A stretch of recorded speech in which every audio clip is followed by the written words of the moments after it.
Et si, au lieu de subir la crise de l'eau, on décidait enfin d'y répondre? Si, au lieu d'attendre que les pénuries, les conflits ou les catastrophes arrivent, on agissait. Maintenant. Bienvenue sur Perspectives Essentielles. Dans ce 4e épisode de notre série consacrée à l'eau, on change de cap. Après avoir vu les causes, les menaces, les tensions, aujourd'hui, on parle solutions. Car oui, il existe des actions concrètes, à tous les niveaux, de la maison à l'entreprise, de la commune au gouvernement. Des gestes simples, mais aussi des choix politiques forts pour préserver l'eau, l'économiser et la partager plus justement. Alors, que peut-on faire nous, ici et maintenant? Et que faut-il exiger collectivement pour éviter le pire? C'est ce qu'on va découvrir ensemble dans cet épisode. Quand on parle de préserver l'eau, on pense tout de suite aux grands projets ou aux décisions politiques. Et pourtant, ça commence chez nous, à la maison, dans notre quotidien. Un robinet qui goutte, c'est 120 litres d'eau gaspillés par jour. Une douche de 15 minutes, c'est jusqu'à 200 litres. Alors non, il ne s'agit pas de vivre sans confort, mais de réapprendre à ne pas gâcher. Couper l'eau en se brossant les dents, préférer une douche rapide à un bain, réparer une fuite dès qu'on la repère. Ce sont de petits gestes, oui, mais répétés à grande échelle, ils font une énorme différence. L'eau, ce n'est pas seulement ce qui coule du robinet, c'est aussi l'eau invisible, celle qu'on utilise pour produire ce qu'on mange, ce qu'on porte, ce qu'on achète. Un simple jean, par exemple, c'est 10 000 litres d'eau pour sa fabrication. Une entrecôte, c'est encore plus. Alors sans culpabiliser, on peut tous faire des choix plus sobres. Acheter moins mais mieux, consommer local, réduire un peu la viande. Chaque fois qu'on consomme autrement, on épargne un peu d'eau, quelque part dans le monde. Et ça, c'est déjà un premier pas vers une consommation plus responsable.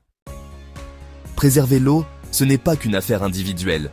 C'est aussi, et surtout, une dynamique collective. Car les grands changements passent souvent par le local, par ce qu'on décide ensemble, sur le terrain.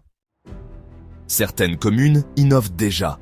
Toitures végétalisées, système de récupération des eaux de pluie, revêtements perméables pour éviter que l'eau ne ruisselle inutilement dans les égouts. Ces projets permettent non seulement de mieux gérer la ressource, mais aussi de limiter les inondations, d'arroser les espaces verts autrement, ou de rafraîchir les villes en été. L'agriculture est le premier consommateur d'eau dans le monde, mais de plus en plus d'agriculteurs s'adaptent. Irrigation goutte à goutte, culture moins gourmande en eau, techniques de paillage pour garder l'humidité dans les sols. Ces pratiques permettent de produire autrement, sans tout épuiser. Et souvent, ce sont des solutions low-tech, accessibles, reproductibles. Certaines écoles apprennent aux enfants à économiser l'eau dès le plus jeune âge. Des entreprises recyclent l'eau utilisée dans leur processus industriel. Des quartiers entiers s'organisent pour créer des potagers collectifs avec des systèmes de récupération de pluie. Ce sont ces petites révolutions locales, souvent discrètes, qui posent les fondations d'un avenir plus durable. L'eau, on peut la gérer autrement, mais pour ça, il faut oser repenser nos habitudes, notre organisation, et surtout, coopérer plutôt que de se replier chacun dans son coin. C'est bien de faire attention chez soi. C'est essentiel d'agir localement. Mais sans décision politique forte, tout ça ne suffira pas. Aujourd'hui encore, des millions de personnes n'ont aucun accès garanti à l'eau potable. Reconnaître l'eau comme un droit humain, ce n'est pas juste symbolique.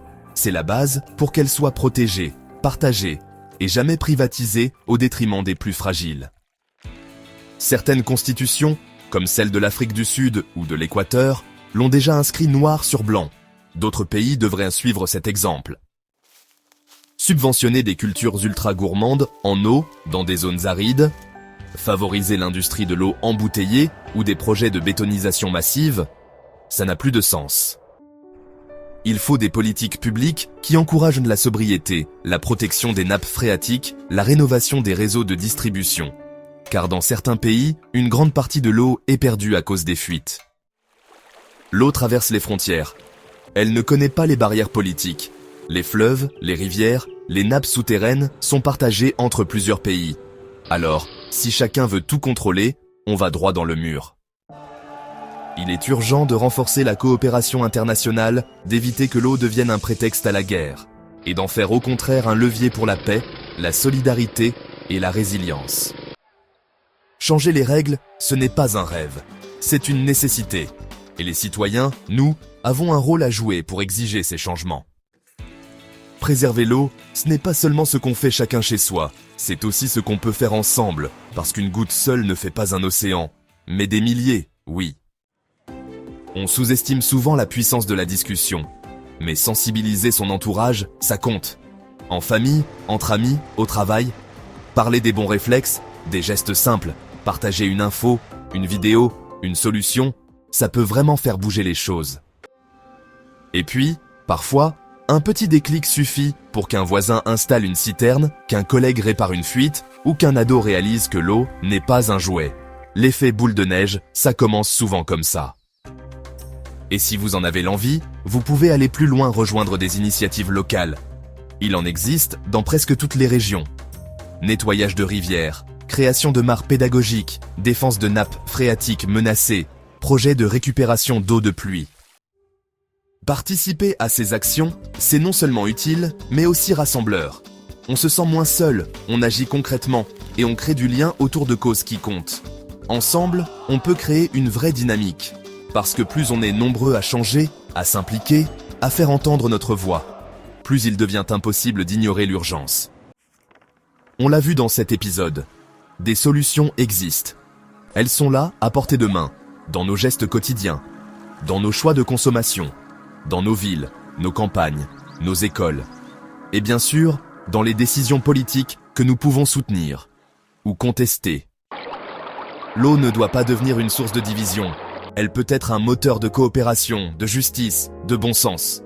Mais pour ça, il faut qu'on change nos habitudes, nos priorités, et qu'on arrête de croire que cette ressource est inépuisable. Dans le prochain épisode, on ira encore plus loin, on parlera de l'eau, les solutions globales pour un avenir durable, le rôle des gouvernements et des entreprises, les innovations technologiques, les initiatives globales et citoyennes. Merci d'avoir suivi cette vidéo jusqu'au bout. Si elle vous a donné des idées ou des envies d'agir, pensez à la partager, à mettre un pouce bleu, à vous abonner et surtout à me dire en commentaire quelle est, selon vous, la solution la plus urgente à mettre en place pour préserver l'eau. On se retrouve très bientôt pour la suite de cette série sur Perspectives Essentielles.